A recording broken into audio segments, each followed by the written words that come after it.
Évangéliser. Évangéliser, c'est parler de Jésus, faire connaître celui qui a donné sa vie pour nous.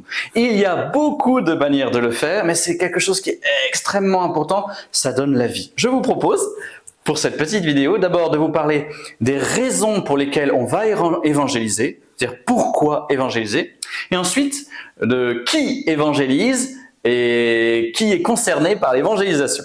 D'abord, pourquoi évangéliser ? Une première raison, je me tourne vers le miracle de la technique, apparaît un livre incroyable, La joie de l'évangile. Les premiers mots du pape, c'est « La joie naît et renaît toujours dans la relation avec Jésus ». Et donc quand vous avez une relation avec quelqu'un que vous aimez, vous avez envie de partager cette relation. Il n'y a pas longtemps, je suis allé acheter des fleurs pour ma maman, c'était sa fête, j'ai pas pu m'empêcher de dire à la vendeuse « C'est pour la fête de ma mère ». On partage sa joie. Et donc là, la joie des joies, c'est d'être en relation avec Jésus, le roi des rois, qui nous sauve. Alors, voilà, l'évangélisation, un des moteurs, c'est la joie. On a envie de le dire aux gens, même les gens qu'on ne connaît pas. Merci. Alors, la deuxième raison, plus que la joie, c'est le salut. La finale de Marc, chapitre 16, c'est « Celui qui croira et sera baptisé sera sauvé, celui qui ne croira pas sera condamné ». C'est-à-dire que le fait de croire nous permet d'aller au salut. Mais pour croire, il faut qu'on nous transmette la foi. Et donc, évangéliser, c'est capital, c'est vital, c'est viscéral, on en a besoin pour être sauvé. Donc, ça nous presse les uns les autres. Va évangéliser pour sauver les âmes qui t'entourent. Et c'est extrêmement important, c'est vital. Donc, deuxième raison, c'est le salut. Troisième raison, c'est le mandat. Jésus nous a dit, allez évangéliser. Donc nous, qu'est-ce qu'on va faire ? On va évangéliser. On n'est pas plus intelligent que Jésus. Il nous dit de le faire, on le fait. Matthieu 28, allez par toute la terre, faites des disciples. À la fin de chaque messe, allez dans la paix, sous-entendu, allez évangéliser. Allez, c'est le mandat, l'envoi en mission de Jésus. Allez-y. La quatrième raison, c'est pour votre croissance spirituelle. Pour grandir dans la foi, c'est un besoin de transmettre la foi aux autres. Vous avez fait cette expérience, si vous avez fait un peu de caté aux enfants, en leur enseignant des choses, vous en apprenez. Ou alors, quand vous positionnez devant vos copains, vos amis, vos collègues de travail, votre famille, vous êtes obligé de dire des choses, puis du coup, vous allez voir les livres et ça vous fait grandir. On va plus loin. Incroyable cette technique. 1 Corinthiens 9, Paul dit ceci. Annoncer l'évangile n'est pas pour moi un titre de gloire, c'est une nécessité qui s'impose à moi. Malheur à moi si je n'annonçais pas l'évangile. Mais oui, c'est un malheur parce que si je ne transmets pas, la foi diminue en moi. Tandis que si je transmets, la foi grandit, à différence des richesses matérielles. Merci. Donc voilà, les 4 raisons, la joie, le salut, le mandat que nous donne Jésus, et puis pour votre croissance spirituelle. Donc, est-ce qu'il faut évangéliser ou ne pas évangéliser ? La réponse est c'est oui. C'est oui. Donc ça, c'est les raisons pour lesquelles il faut évangéliser. Maintenant, qui est concerné par l'évangélisation ? Alors je crois que je ne suis pas le seul à le dire, c'est l'Esprit Saint en premier. L'Esprit de Dieu, c'est lui et uniquement lui qui peut toucher un cœur. Il est dit dans 1 Corinthiens 12, « Personne ne peut dire Christ est Seigneur s'il n'a pas l'Esprit de Dieu. » Et donc, nous avons besoin de l'Esprit de Dieu pour le dire. Donc, avant d'évangéliser et pendant qu'on parle à quelqu'un, on demande à l'Esprit Saint, viens Esprit Saint, toucher son cœur et mon cœur pour que ce soit les bons mots, les bonnes paroles, les bons gestes. 1 Corinthiens 12.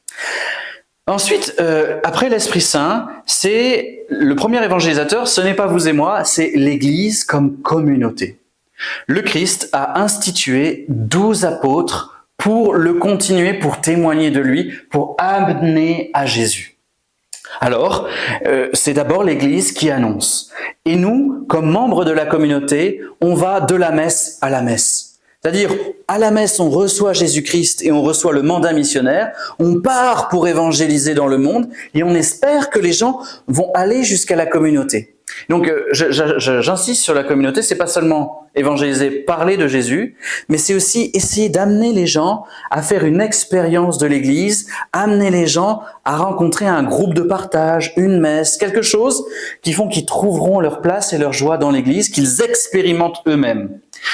Un petit témoignage, une petite dame qui allait pas très bien et qui s'est dit tiens, je vais aller à la messe, alors qu'elle n'y venait jamais ou plus depuis des années. Je lui dis bonjour au début de la messe, je lui dis bon, comment ça va ? Et puis elle me dit pas très bien. Je fais ah, Et puis j'ai pas le temps parce que la messe va commencer, donc je l'embarque et je la donne à d'autres paroissiens pour qu'elle prenne soin d'elle. Je retrouve cette femme 6 mois plus tard qui me dit « Regardez Père Mathieu comme je vais bien ». Et Jésus a fait partie de sa vie. Et en fait, elle a rencontré un groupe de partage, une fraternité paroissiale missionnaire, tous les 15 jours pendant 6 mois. Juste parce que j'ai eu la joie de la greffer sur le corps du Christ. Et donc, évangéliser, ça n'est pas seulement parler de Jésus, c'est amener à la communauté. C'est toute la communauté qui évangélise. Maintenant, qui évangélise? Eh bien, frères et sœurs, c'est vous et moi. C'est chacun de nous. Jésus vous envoie, il m'envoie. Attention, chacun à sa manière. Hein. On n'est pas obligé forcément de parler dans la rue, même si ça aide beaucoup. Ceux qui ont fait de l'évangélisation de rue, en fait, ils débloquent quelque chose en eux qui fait que, chez le médecin, par exemple, ils n'ont pas peur de... Pendant qu'on prend une revue, on papote avec les gens qui sont là, puis à un moment, on parle de Dieu, parce que voilà, quand on est malade, on dit moi Dieu, ça m'aide, il m'aide. Ou alors on est en famille et hop là. Ou alors on est dans la rue, hop là. Ou alors on est dans l'église. Et là, en fait, à l'intérieur de l'église, il y a des gens qu'on ne connaît pas. Le missionnaire, c'est vraiment celui qui va parler à des gens qu'il ne connaît pas pour leur dire des choses étonnantes. Jésus t'aime, ou Jésus est avec toi, ou Dieu peut te sauver. Donc si vous vous sentez pas légitime, c'est tout à fait normal. Je me rappelle d'un paroissien, dans une des paroisses que j'ai faites, il a dit mais moi, quand je vois quelqu'un que je connais pas, je me sens pas légitime à aller le voir, à lui parler. Mais si vous êtes légitime, vous avez l'Esprit de Dieu, vous êtes chrétien, alors personne d'autre que vous ne peut aller vers cette personne, qu'elle soit croyante ou non, c'est à vous d'y aller. Et si vous avez peur, c'est tout à fait normal. Moïse, c'est quelqu'un qui bégayait. Et quand, Exode 3, Dieu lui dit « va voir Pharaon », et on sait très bien que Pharaon n'a pas du tout envie d'entendre la parole de Dieu, donc parfois, il faut dire la parole à des gens qui n'ont pas envie de l'entendre. Eh bien, Moïse dit « moi, je peux pas ». Et Dieu lui dit « si, tu iras. Je vais te donner Aaron pour t'aider, tiens, déjà 2 par 2, et il parlera en ton nom, toi qui… » Voilà. Donc, il ne savait pas parler, Moïse, et Dieu lui a dit « vas-y quand même ».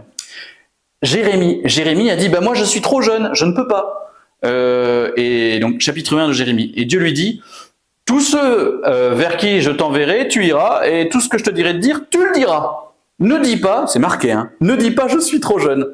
Tu n'es pas trop jeune. » Il n'y a pas d'âge pour évangéliser. D'ailleurs, un confrère me disait, moi, ma meilleure missionnaire, c'est une grand-mère de 80 ans. Pourquoi? Parce qu'elle n'a pas peur des gens, elle y va avec beaucoup d'amour, beaucoup de délicatesse. Et on peut se dire parfois, dans un cadre de la laïcité, est-ce qu'on a le droit de proposer de parler de Jésus? Bien sûr qu'on a le droit de parler de Jésus. On nous propose 1000 produits à vendre qui sont pas forcément bons pour notre vie. Alors nous, on a bien le droit de proposer le produit Jésus qui est très bon pour la vie des gens. Après, il faut laisser libre les gens. C'est-à-dire, on ne fait pas de prosélytisme, on n'impose pas. Par contre, on propose, je dirais, avec toute notre intelligence, notre courage, notre force. Et je vous inviterai, frères et sœurs, à faire cette prière et je terminerai par là. Seigneur, je suis disponible. Pour évangéliser, c'est où tu veux, quand tu veux, avec qui tu veux, de la manière que tu veux. Il n'y a pas de bonne manière ou de mauvaise, c'est vraiment l'occasion. Il y a des gens, alors c'est des gens qui ont besoin de Jésus et je leur donne. Bonne évangélisation, frères et sœurs.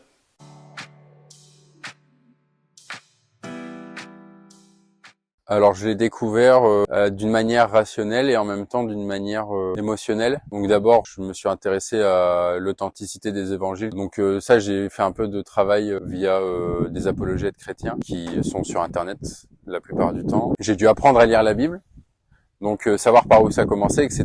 Sur ça, le frère Paul Adrien a fait pas mal de vidéos qui sont hyper intéressantes, qui m'ont bien guidé pour déjà choisir ma Bible et après savoir la lire. Parce que c'est vraiment le Nouveau Testament, c'est l'Évangile qui nous transmet cette foi. C'est par là que passe la grâce de la foi qui nous est donnée. Voilà, tout simplement. Après, c'est Jésus qui m'a fait découvrir la foi et puis sa divinité. C'est vraiment ce qui m'a touché. C'est là que j'ai découvert que l'amour de Jésus qu'il a pour nous. Après ça, on peut pas reculer, quoi, tout simplement. Dieu est là, Dieu existe et on peut pas dire ok, mais je l'ignore, quoi. C'est une énorme erreur de pas l'accepter, quoi.